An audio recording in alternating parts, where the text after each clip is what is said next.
கார்த்திக் ரேவதி சீரியலில் ஒரு குட்டி பிரமோ வந்திருக்கு. என்ன நடக்க போகுதுன்னு பார்க்கலாம். வாங்க வீடியோக்குள்ளே போகலாம். ரேவதி ஹோட்டல் திறப்பு விழாவுக்கு போயிட்டு ரோஹிணி கிட்ட சொல்லிட்டு அங்கேருந்து பைக் ஷோரூமுக்கு போகிறாங்க. கொஞ்சம் நேரத்துக்குள்ளேயா கார்த்தி அங்கங்கே தேடி பார்க்குறாங்க. என்ன எல்லாரும் இருக்காங்க, ரேவதியை காணுமேன்னு தேடிட்டு இருக்கும்போது அங்கே வந்து விசாரிக்கும் போது அப்போ தெரியலன்னு சொல்லிடுறாங்க. ரேவதியோ பைக் கடைக்கு போயிருக்காங்க.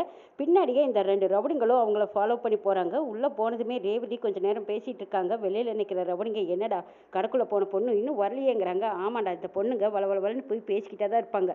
வர வரைக்கும் நம்ம காத்திருந்து போட்டு தள்ளிடலாங்கிறாங்க. கார்த்தி பார்த்தா ரேவதிக்கு ஃபோன் பண்ணிக்கிட்டே இருக்காங்க. ரேவதி ஃபோனை பார்க்குறாங்க. என்னது, புருஷன் தான் ஃபோன் பண்ணுறாரு. ஆனால் ஃபோனை எடுத்தால் நம்ம எங்கே இருக்கோம், என்ன பண்ண போனேன், எங்கே போனேன், இப்படியெல்லாம் கேள்வி மேலே கேள்வி கேட்பாரு. இப்போ நம்ம ஃபோனை எடுக்காமல் இருக்கிறதே நல்லதுன்னு நினச்ச ரேவதி ஃபோனை அட்டன் பண்ணவே இல்லை.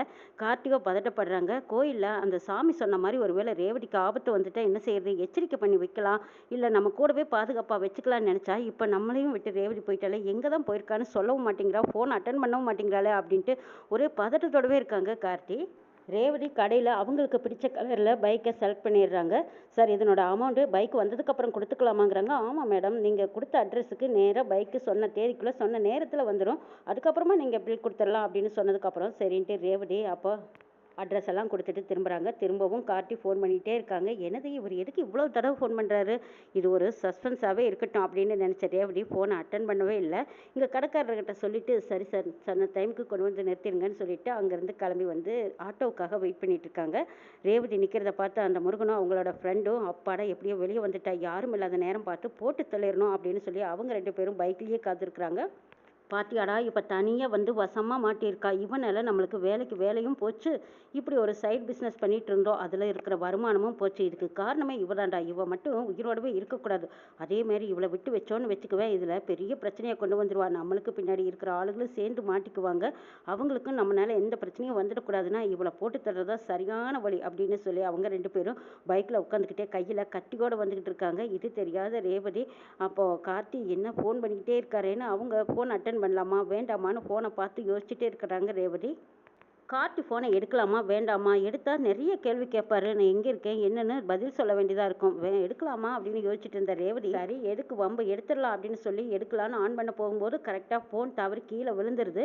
ரேவதி அந்த நேரம் பார்த்தா ஐயோ ஃபோனை கீழே போட்டுட்டுமே அப்படின்னு சொல்லி ஃபோனை குமிஞ்சு எடுக்கும்போது தான் அந்த ரவுடிங்க 2 பேர் யாரும் இல்லாத நேரத்தில் இப்போ இவ்வளோ போட்டு தரதா சரியாக இருக்குன்னு நினச்சி அவங்க கத்தியோடு வந்துட்டு இருக்காங்க. அப்போ பைக்கு வேகமாக போகும்போது ரேவதி கரெக்டாக குனிஞ்சதுனால அவங்களுக்கு எந்த அபத்தம் இல்லை. அவங்க 2 பேரும் என்னடா இது இப்படி தவறு விட்டுட்டோம், அவன் நின்று ஃபோன் பேசிட்டு இருந்தா அப்படியே கழுத்தோடு சீவிட்டு போயிருக்கலாம், அவன் அந்த நேரம் பார்த்து குனிஞ்சிட்டாடா, அவளோட நல்ல நேரம் நம்மளோட கெட்ட நேரம் போல இருக்கு, சரிவா இன்னொரு சான்ஸ் வாய்ப்பும் கிடைக்காமலா போயிடும் அப்படின்னு சொல்லி மறுபடியும் அந்த பக்கம் போய் காத்திருக்காங்க. இது தெரியாத ரேவதி ஃபோனை எடுக்கிறாங்க. எடுத்துட்டு இவ்வளவு தடவை கூப்பிட்டு பேசாமல் இருந்தா நம்மளை திட்டுவார், சரி நம்மளே திருப்பி கூப்பிட்டுலாம் அப்படின்னு நினச்ச ரேவதி கார்த்திக்கு திரும்ப கூப்பிடுறாங்க. ரேவதி ஃபோன் பண்ணி கார்த்திக்கிட்டே என்ன விஷயமா ஃபோன் பண்ணீங்கன்னு கேட்குறாங்க. ஆமாம், நீ இப்போ எங்கே இருக்கேன்னு கேட்குறாங்க. நான் ஒரு முக்கியமான வேலையை வெளியில் வந்தேங்கிறாங்க.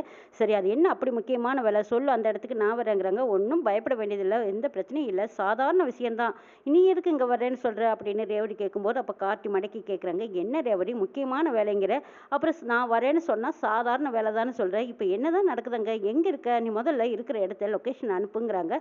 அதெல்லாம் ஒன்றும் வேண்டாம், இப்போ நான் ஆட்டோவுக்காக தான் வெயிட் பண்ணிட்டு இருக்கேன், நான் இப்போ வீட்டுக்கு வந்துடுவேங்கிறாங்க. இருந்தாலும் பரவாயில்ல, லொக்கேஷன் அனுப்புறதுக்குள்ள உனக்கு என்ன பிரச்சனை, இப்போ நீ அனுப்ப போறியா இல்லையா அப்படின்னு கார்த்தி அதட்டி கேட்டதுக்கப்புறம் ஏன் புருஷா இப்படி டென்ஷன் ஆகிற, நான் பாதுகாப்பாக பத்திரமான இடத்துல இருக்கேன், இப்போ நான் ஆட்டோக்காக தான் வெயிட் பண்ணிட்டு இருக்கேன், இப்போ நேராக நான் வீட்டுக்கு வர போகிறேன், அதுக்குள்ளே இருக்கு லொக்கேஷன் எல்லாம் அப்படின்னு சொல்லும்போது இப்போ நீ அனுப்ப போறியா இல்லையா அப்படின்னு சொல்லி கார்த்தி அதட்டினதுக்கப்புறம் ஏன் இப்படியெல்லாம் கேட்குறாரு ஒன்றும் புரியலையே, சரி நமக்கு இதுக்கு வம்பு அப்படின்னு நினச்ச ரேவதி சரி சரி லொக்கேஷன் அனுப்புகிறேன் அப்படின்னு சொல்லி லொக்கேஷன் அனுப்பிட்டு ஃபோனில் பேசிட்டு சரி ஆட்டோவுக்கு வெயிட் பண்ணுறேன், ஆட்டோ வந்ததும் நான் வந்துடுறேங்கிறாங்க. சரி நீ அங்கேயே இரு, நானே வரேன், அந்த வழியாக தான் நான் வந்துட்டுருக்கேன், உன்னை பிக்கப் பண்ணிக்கிறேன்னு சொல்லிடுறாங்க கார்த்தி. ஓ அப்படியா, சரி சரி வா, ஆனால் எப்படியும் இந்த விஷயம் மட்டும் உனக்கு தெரியாமல் இருந்தால் நல்லாயிருக்கும், கல்யாண நாள் அதுவுமா, இது சர்ப்ரைஸாக உனக்கு பைக்கு கிஃப்டாக கொடுக்கணும்னு ஆசைப்பட்டேன், இந்த இடத்துக்கு வந்தால் நீ கண்டுபிடிச்சிருவியோ அப்படின்னு ரேவதி யோசிச்சுட்டு இருக்காங்க. கண்மூடி முழிக்கிற கொலையா இந்த பக்கம் கார்த்தியோட கார் வந்துட்டுருக்கு. இந்த 2 ரவுடிங்களும் ரேவதியை போட்டு தள்ளுறதுக்காக வெயிட் பண்ணிட்டு இருக்கும்போது கரெக்டாக அந்த நேரம் பார்த்து ஜன நடமாட்டம் இருக்கிறதுனால அவங்களால ஏதோ அந்த ஒரு தப்பை பண்ண முடியாமல் அப்படி அந்த பக்கமாக நின்று பார்த்துக்கிட்டே இருக்காங்க. என்னடா இது, இவளுக்கு ஒரு நல்ல நேரம் பாரு, நம்ம போட்டு தள்ளலாம் நினச்சாலும் முடியாமல் போச்சேங்கிறாங்க. சரி இப்போ ஒரு வாய்ப்பு கிடைக்கலினாலும் மறுபடியும் ஒரு வாய்ப்பு கிடைக்காமலா போயிடலாம், காத்திருக்கலாண்டாங்கிறாங்க. அங்கே கார்த்தி வந்ததும் என்ன ரேவதி இவ்வளோ தூரம் நீ இங்கே எதுக்காக வந்த, அங்கே தான் கடையில் எல்லாரும் இருக்கும்போது நீ மட்டும் வந்துட்டியே, என்ன காரணம்னு கேட்குறாங்க. அது காதலர் தினத்துக்கு நீ எனக்கு பரிசு கொடுத்த மாதிரி நம்ம கல்யாண நாளுக்கு நான் உனக்கு ஒரு பரிசு கொடுக்கலான்னு தான் ஆசைப்பட்டேங்கிறாங்க. அதை நீ சொல்லிட்டு செய்யலாமல்ல, இப்படியா பேசாமல் தனியாக வருவ, நீ முதல்ல வா அப்படின்னு சொல்லி கார்த்தி கூப்பிடுறாங்க.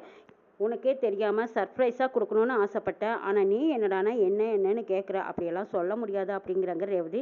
சரி சரி சொல்லினாலும் பரவாயில்ல, இந்த மாதிரியெல்லாம் நீ தனியாக வராத, வா போகலாங்கிறாங்க. ஏன், நான் இந்த பக்கமெல்லாம் வந்திருக்கேனே, இன்னும் உனக்கு என்ன பயம் அப்படின்னு ரேவதி கேட்கும்போது, பயமெல்லாம் இல்லை, நீ முதல்ல வா, நான் இந்த வழியாக வந்தேன், சரி உன்னை பார்த்தேன், கூட்டிகிட்டு போகிறேன், வா போகலாம் அப்படின்னு சொல்லி ஏதோ சொல்லி மழுப்பி எப்படியும் கூட்டிகிட்டு போகிறாங்க. இருந்தாலும் ரேவதிக்கு என்னடா இது இவ்வளோ அக்கறையா மேலே அப்படின்னு பார்த்துட்டு இருக்காங்க. இந்த பக்கம் முருகனுக்கும் அவங்க ஃப்ரெண்டுக்கும், சே இப்போ பார்த்து அவன் புருஷன் வந்துட்டானே, இனிமேல் அவளை பிரித்து கூட்டியார முடியாது, அவள் தனியாக வர்றதுக்கு இனி சான்ஸ் கிடையாது, என்னடா பண்ணுறதுங்கிறாங்க.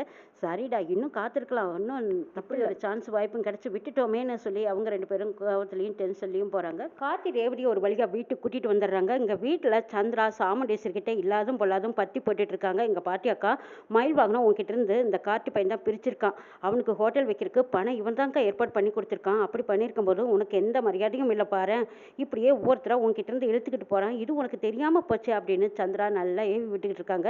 முதல்ல அவன் வரட்டு, அவனை பேசிக்கிறேன்னு சொல்லிக்கிட்டு இருக்காங்க சாமுண்டேஸ்வரி. அதே மாதிரி கார்த்திக் ரேவதியும் வந்ததுக்கப்புறம் சாமுண்டேஸ்வரியை தூண்டி விடுறாங்க சந்திரா. அப்போ ரேவதி வந்து கேட்குறாங்க, என்ன சித்தி உங்களால் பேசாமல் அமைதியாக இருக்கவே முடியலையா, இப்போ ஹோட்டல் வைக்க யார் தான் பணம் கொடுத்தா என்ன, இப்போ மயில் வாகன மாமா ஒரு நல்ல நிலைமைக்கு வர்றது எல்லாத்துக்கும் சந்தோஷம் தானே, அது உங்களுக்கு என்ன பிரச்சனைன்னு கேட்குறாங்க ரேவதி. பேசாமல் வாய முடியும், இவன் வந்ததுக்கப்புறம் இவன் நீ தூண்டி விட்டதுனால தானே இப்படியெல்லாம் பேசிகிட்டு இருக்க, எங்களையெல்லாம் ஒரு நாளும் நீ எதிர்த்து பேசாதவ, இப்போ நீ எதிர்த்து பேசுறீன்னா அதுக்கு காரணம் இவன் தாண்டிங்கிறாங்க.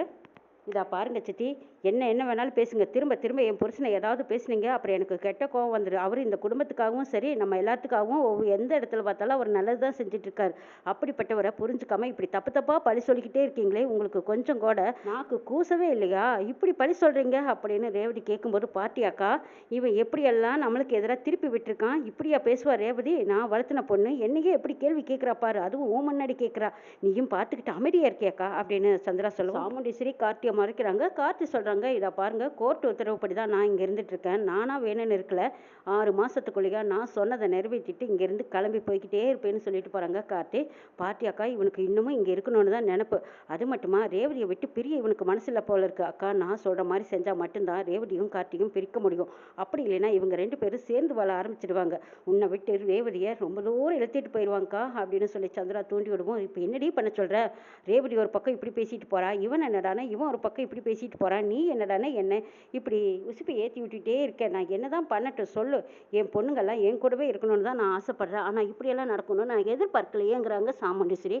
அதாங்க்கா சொல்கிறேன், நான் சொல்கிறபடி நீ செய், இப்போவே என்னோட பிளானை சொல்ல விரும்பலை, கொஞ்சம் விட்டு பிடிக்கலாம் இரு அப்படின்ட்டு போகிறாங்க சந்திரா. அடுத்த நாள் கல்யாண நாள் வந்ததும் ராத்தி ரேவதி ரெண்டு பேரும் ஒருத்தருக்கு ஒருத்தர் சந்தோஷமாக பேசி சிரிச்சிட்டு இருக்காங்க.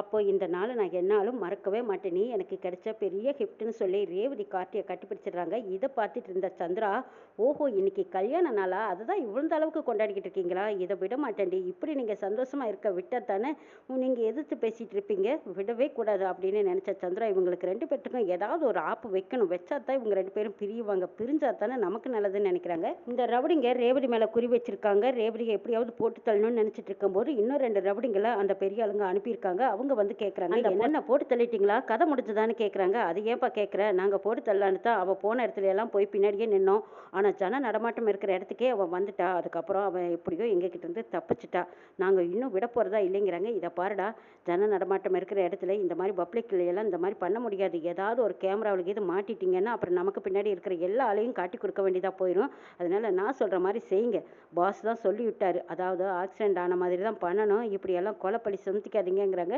இது கெட்டது ரவுடிங்களும், ஆமாம்மா அப்படி செஞ்சாலும் நல்லா தானே இருக்குது, சரி அதை எப்படி செய்கிறதுங்கிறாங்க. காரில் ஆக்சிடென்ட் பண்ணுற மாதிரி பண்ணிட்டோம்னா அவங்களுக்கு யாருக்குமே சந்தேகம் வராது பாரு, அவளையும் போட்டு தள்ளின மாதிரி ஆச்சு, நாமளும் எல்லாரும் தப்பிச்ச மாதிரி ஆச்சு பாருங்கிறாங்க.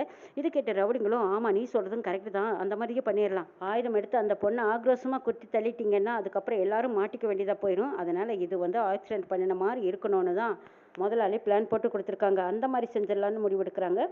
வீட்டில் பார்த்தா கார்த்தி ரேவதி ரெண்டு பேரும் கேக் வெட்டி சந்தோஷமாக கொண்டாடிட்டு இருக்காங்க. இதை பார்த்த சந்திரா, ஏண்டி என் புருஷனையும் என்னையும் பிரித்து வச்சுட்டு எவ்வளவு தூரம் கேவலப்படுத்தி என் கழுத்தில் இருந்த தாலியவே கழட்டி கொடுக்க வச்சுட்டான்ல இந்த டிரைவர் பையன், இவனை நான் சும்மா விட மாட்டேன், இன்னைக்கோட சரி நீங்கள் கொண்டாடுற விழாவெல்லாம் இதுவே கடைசியாக இருக்கட்டும், உங்கள் ரெண்டு பேர்த்தையும் பிரித்து வச்சு உங்கள் கதையவே முடிச்சு வைக்கிறேன்னு நினைக்கிறாங்க சந்திரா. வீட்டில் இருந்த எல்லாரும் வந்து கார்த்திக்கும் ரேவதிக்கும் வாழ்த்து சொல்லிக்கிட்டு இருக்காங்க. சந்திரா மட்டும்தான் ஒரே வெறியோடும் கோவத்தோட நிற்கிறாங்க. அப்போ ரோகிணி வந்து ரேவதி கிட்ட கேட்குறாங்க, என்ன ரேவதி, பைக் ஷோரூம்லேருந்து ஃபோன் பண்ணாங்களா? நீ கல்யாண நாளுக்காக உன் ஹஸ்பண்டுக்கு கிஃப்டாக கொடுக்குறேன்னு சொன்னியே, என்ன ஆச்சுன்னு கேட்குறாங்க. அக்கா, அவர் ஃபோன் பண்ணிட்டாங்கக்கா, இன்னும் கொஞ்சம் நேரத்தில் பைக் வந்துடும்னு சொல்லியிருக்காங்க, கண்டிப்பாக வந்திருக்காங்கிறாங்க. கார்த்தியும் ரேவதியும் சந்தோஷமாக கேக்கு வெட்டி எல்லாத்துக்கும் ஊட்டி விடுறாங்க. அப்போ சாமுண்டேஸ்வரிக்கும் கொண்டு வந்து கொடுக்கும்போது சாமுண்டேஸ்வரி எனக்கு ஒன்றும் வேண்டான்னு சொல்லி வெறுப்பாக திரும்பிக்கிறாங்க. இதை கேட்ட ராஜராஜன், என்ன சாமுண்டேஸ்வரி, நம்ம பொண்ணும் மாப்பிள்ளையும் கல்யாண நாள் கொண்டாடி இருக்காங்க, இது நீ பார்த்து செஞ்சு வச்ச கல்யாணம், இன்னைக்கு வரைக்கும் அவங்க 2 பேரும் சந்தோஷமாக தானே இருக்காங்க. இப்போ சிறப்பாக கொண்டாடி அந்த கேக்கையும் கொடுக்கும்போது நீ ஏன் வேண்டான்னு வெறுப்பாக பேசிகிட்டு இருக்க, ஏற்றுக்கோ அப்படிங்கிறாங்க ராஜராஜன். ஆமாம், இவங்க ஏற்றுக்கிட்டாலும் இன்னும் கொஞ்சம் நேரத்தில் இவங்க 2 பேர்த்தையும் எப்படி பிரித்து வைக்க போகிறேன் பாருன்னு சந்திரா ஒரு பக்கம் மனசில் வெறுப்பாக நினச்சிட்டு இருக்காங்க. அப்போ சாமுண்டேஸ்வரி ரொம்பவே இல்லை இல்லை, அதெல்லாம் எனக்கு எதுவும் வேணாம், நான் இந்த வீட்டை விட்டு வெளியே துரத்தணும்னு நினச்சிட்டு இருக்கேன். இவன் இன்னைக்கு கல்யாண நாள் கொண்டாட வச்சு இவன் கையால் நான் கேக்கு வாங்கி சாப்பிட்றதா, அதெல்லாம் நடக்காதுங்கிறாங்க. சந்திரா முந்திரிக்கட்ட மாதிரி முந்திக்கிட்டு வந்து, இங்கே பாரு, எங்கள் அக்கா தான் இந்த கேக்கெல்லாம் வேண்டான்னு சொல்கிறாள். ஆமாம், நீங்கள் 2 பேரும் இன்னும் கொஞ்சம் நாளையில் பிரிஞ்சு போக போகிறீங்க, உங்களுக்கு எதுக்கு கல்யாண நாள் அப்படின்னு கேட்குறாங்க சந்திரா. அப்போ ராஜராஜனுக்கு கோவம் வருது. ஏ சந்திரா, உன்னால் வாய் வச்சுக்கிட்டு சும்மா இருக்கவே முடியாதா?